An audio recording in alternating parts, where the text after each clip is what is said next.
Unlock your writing potential and transform your ideas into published articles that shine on Medium with this comprehensive guide.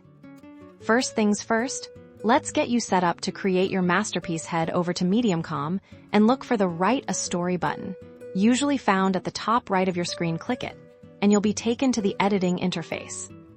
Now, let's talk about making your words look as good as they read. Your main title needs to grab attention. Aim for something clear, intriguing, and relevant to your topic. You can experiment with different fonts for your title and subtitle within the editor. Remember, a strong headline is your first impression.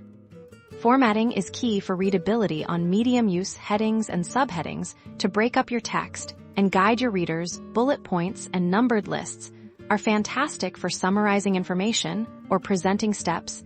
Don't forget to use bold and italics sparingly to emphasize key points, but avoid overdoing it.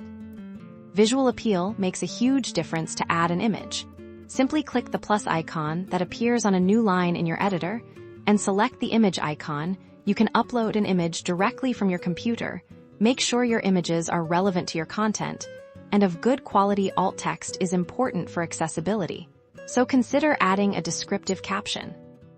Engage your readers further by linking to other relevant articles, either on Medium or external sites. To do this, simply highlight the text you want to link. Click the link icon in the toolbar that appears and paste your URL. You can also use block quotes to highlight compelling passages from other sources. Finally, before hitting publish, it's crucial to optimize your article. Read through it carefully for any typos or grammatical errors. Ensure your paragraphs are concise and your sentences flow smoothly. Think about the keywords your target audience might search for. Taking these steps will help your article reach a wider audience and keep readers hooked.